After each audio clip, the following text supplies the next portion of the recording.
आज खूप पाऊस पडलेला आहे. वातावरण एकदम भारी झालेलं आहे.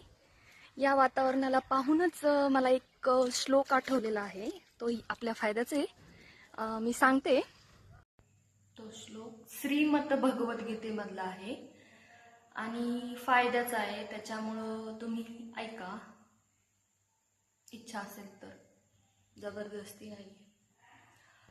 शान्ताकारं भुजगक्षयनं पद्मनाभं सुरेशं विश्वाधारं गगनसदृशं मेघवर्णं शुभाङ्गं लक्ष्मीकान्तं कमलनयनं योगिभिर्ध्यानिगम्यं वन्दे विष्णुभयभवहरणं सर्वलोकैकनाथम्।